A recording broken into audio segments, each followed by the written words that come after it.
Hello everyone, welcome to my channel student Sainik academy. आज हम बात करेंगे यूपी पुलिस के प्रीवियस ईयर के पेपर बारे में। ये हमारा 2018 का प्रीवियस ईयर पेपर है, प्रथम पाली का सीरीज बी की सेट 4 का। परीक्षा तिथि 27/1/2019 का। हमारा पहला क्वेश्चन कह रहा है कि मुगल सम्राट जहांगीर ने देश में शालीमार बाग का निर्माण किया। ऑप्शन ए है दिल्ली, ऑप्शन बी है बलूचिस्तान, ऑप्शन सी है अवध, ऑप्शन डी है कश्मीर। सही आंसर हो जाएगा ऑप्शन डी कश्मीर।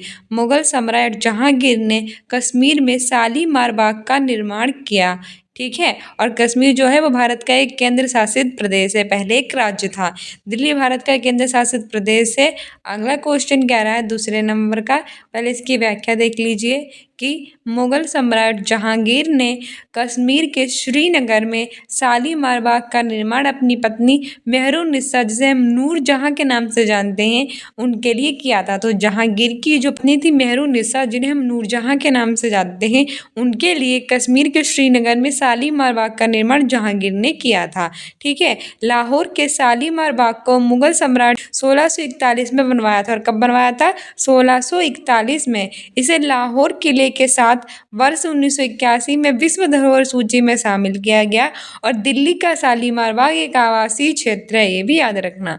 अगला क्वेश्चन कह रहा है कि वार्षिक भारतीय शास्त्रीय संगीत समारोह संवाई गंधर्व भीमसेन महोत्सव देश में आयोजित किया जाता है। ऑप्शन ए है पुणे, ऑप्शन बी है मैसूर, ऑप्शन सी है कानपुर, ऑप्शन डी है उदयपुर। सही आंसर हो जाएगा ऑप्शन ए पुणे। वार्षिक भारतीय शास्त्रीय संगीत समारोह समवाई गंधर्व भीमसेन महोत्सव महाराष्ट्र के पुणे में आयोजित किया जाता है। ठीक है, हमारी व्याख्या कह रही है कि वार्षिक यानी वर्ष में होने वाला जो भारतीय शास्त्रीय संगीत समारोह, जिसे हम समवाई गंधर्व भीमसेन महोत्सव कहते हैं, जो महाराष्ट्र के पुणे में आयोजित किया जाता है। इस समारोह का आयोजन आर्य संगीत प्रसार मंडल द्वारा किया जाता है और इसे भीमसेन जोशी के द्वारा शुरू किया गया था। तो इसकी किसके द्वारा शुरू किया गया था? तो भीमसेन जोशी के द्वारा शुरू किया गया था। ठीक है, हमारा अगला क्वेश्चन कह रहा है कि निम्नलिखित में से कौन सा बैंक भारत का सबसे पुराना सार्वजनिक क्षेत्र का बैंक है? तो बताइए इसमें से वो कौन सा बैंक है जो भारत का सबसे पुराना सार्वजनिक क्षेत्र का बैंक है? ऑप्शन ए है bank of India, option B है bank of Baroda, option C है इलाहाबाद बैंक, ऑप्शन डी है यूरो बैंक। सही आंसर हो जाएगा option C Allahabad bank. Allahabad bank जो है वो भारत का सबसे पुराना सार्वजनिक क्षेत्र का बैंक है। ठीक है, हमारी व्याख्या भी कह रही है कि इलाहाबाद बैंक भारत का सबसे पुराना सार्वजनिक क्षेत्र का बैंक है। इसकी स्थापना 24 अप्रैल 1865 को हुई थी। कब हुई थी इसकी स्थापना? 24 अप्रैल 1865 को यूरोपीय लोगों द्वारा की गई थी। बैंक ऑफ बड़ौदा की स्थापना 1908 में, बैंक ऑफ इंडिया की स्थापना 7 सितंबर 1906 को और यूको बैंक की स्थापना 1943 में की गई थी। चौथा क्वेश्चन कह रहा है कि वैदिक सभ्यता देश नदी के तट पर विकसित हुई। ऑप्शन ए है गोदावरी, ऑप्शन बी है कावेरी, ऑप्शन सी है कृष्णा, ऑप्शन डी है सरस्वती। तो बताइए जो वैदिक सभ्यता है वो कौन सी नदी के तट पर विकसित हुई? सही आंसर हो जाएगा ऑप्शन डी सरस्वती। वैदिक सभ्यता सरस्वती नदी के तट पर विकसित हुई। ठीक है, पांचवा क्वेश्चन कह रहा है कि जुलाई 1944 में संयुक्त राष्ट्र ब्रेटन वुड्स सम्मेलन में किस अंतर्राष्ट्रीय संगठन की कल्पना की गई थी?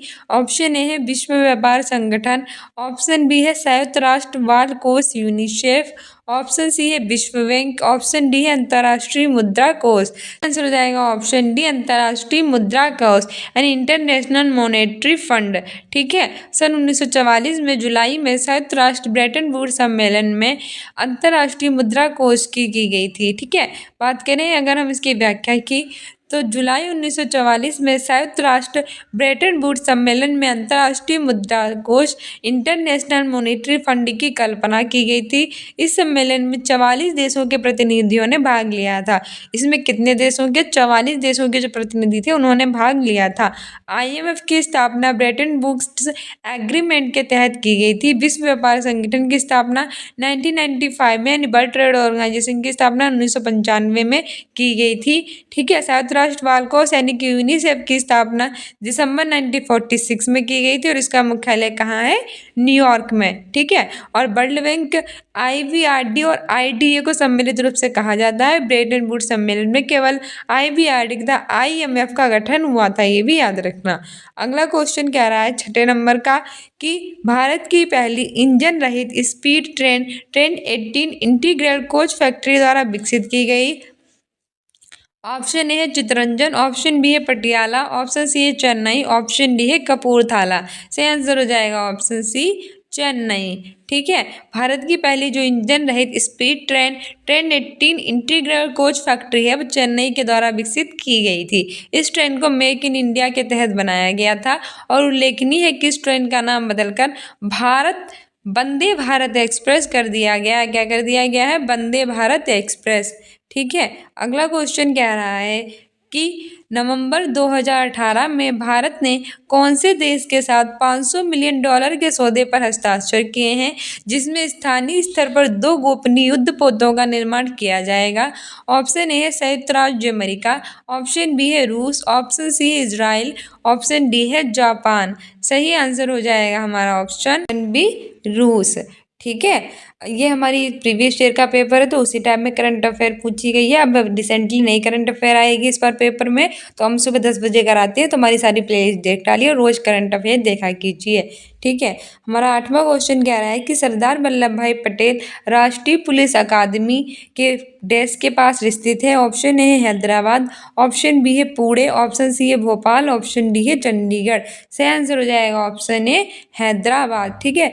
सरदार वल्लभ भाई पटेल राष्ट्रीय पुलिस अकादमी जो है वो हैदराबाद तेलंगाना में स्थित है। लाल बहादुर शास्त्री राष्ट्रीय प्रशासन अकादमी जो है वह मसूरी उत्तराखंड में स्थित है और राष्ट्रीय रक्षा अकादमी महाराष्ट्र के पुणे के करीब खड़गपुर में स्थित है। अगला भारतीय वन प्रबंधन संस्थान जो है वो भोपाल में स्थित है। हमारा 9वां क्वेश्चन कह रहा है कि नवंबर 2018 में किस भारतीय राज्य की विधानसभा भंग कर दी गई थी। ऑप्शन ए है हिमाचल प्रदेश, ऑप्शन बी है जम्मू कश्मीर, ऑप्शन सी है उत्तराखंड, ऑप्शन डी है पंजाब। सही आंसर हो जाएगा ऑप्शन बी जम्मू कश्मीर। नवंबर 2018 में जो जम्मू कश्मीर है वहाँ की विधानसभा थी वो भंग कर दी गई थी। हमारा 10वां क्वेश्चन कह रहा है कि महाधमनी देश के शीर्ष के पास शुरू होती है। ऑप्शन ए है दाहिना नीले, ऑप्शन बी है बायां नीले, ऑप्शन सी है दाहिना अलिंद, ऑप्शन डी है बायां अलिंद। सही आंसर हो जाएगा ऑप्शन बी बायां नीले। महाधमनी जो है वो बायां नीले के शीर्ष पर शुरू होती है। ठीक है। हमारा जो 13वां हमारी व्याख्या कह रही कि महाधमनी जो है वो मानव शरीर की सबसे बड़ी जो मुख्य धमनी होती है ये हृदय के बाएं नीले के शीर्ष पर शुरू होती है जिसमें ऑक्सीकृत शुद्ध रक्त का प्रवाह होता है। 11वां क्वेश्चन कह रहा है कि गैल्वेनाइजेशन का मतलब इस्पात को डैश की पतली परत के साथ आवरण करना है। ऑप्शन ए है क्रोमियम, ऑप्शन बी है जस्ता, ऑप्शन सी है एल्यूमिनियम, ऑप्शन डी है निकेल। सही आंसर हो जाएगा ऑप्शन बी जस्ता। ठीक है। गैल्वेनाइजेशन का मतलब इस्पात को जस्ता की पतली परत के साथ आवरण करना है। हमारा अगला क्वेश्चन कह रहा है कि गैल्वेनाइजेशन इस्पात को जंग से बचाने की एक विधि है। गैल्वेनाइजेशन क्या है? जो इस्पात है उसको जंग से बचाने की एक विधि होती है। इस प्रक्रिया के अंतर्गत लोहे या स्टील की बनी वस्तु पर जस्ता यानी जिंक की पतली परत का आवरण चढ़ा दिया जाता है। इसमें क्या किया जाता है कि लोहे या फिर स्टील की बनी जो वस्तु होती है उस पर जस्ता यानी कि जिंक की परत जो पतली सी होती है वो चढ़ा दी जाती है। ये ऑक्सीजन और पानी से धातुओं को बचाता है। क्वेश्चन कह रहा है कि C60 एक अणु है जिसमें डैश के रूप में व्यवस्थित 60 कार्बन परमाणु होते हैं। ऑप्शन ए है 15 पंचभुज और 18 षटभुज, ऑप्शन बी है 18 पंचभुज और 15 षटभुज, ऑप्शन सी है 12 पंचभुज और 20 षटभुज, ऑप्शन डी है 20 पंचभुज और 12 षटभुज। सही आंसर हो जाएगा ऑप्शन सी 12 पंचभुज और 20 षटभुज। ठीक है। C60 एक अणु है जिसमें 12 पंचभुज और 20 षटभुज के रूप में व्यवस्थित 60 कार्बन परमाणु होते हैं। 13वां क्वेश्चन कह रहा है कि सर्वोत्तम गुणवत्ता वाला कोयला जिसमें 80 से 95% कार्बन होता है वो है। ऑप्शन ए है पिट, ऑप्शन बी है लिग्नाइट, ऑप्शन सी है बिटुमिन्स, ऑप्शन डी है एंथ्रासाइट। सही आंसर हो जाएगा ऑप्शन डी एंथ्रासाइट। सर्वोत्तम गुणवत्ता वाला कोयला जो है वो एंथ्रासाइट होता है, जिसमें 80 से 95% तक कार्बन होता है।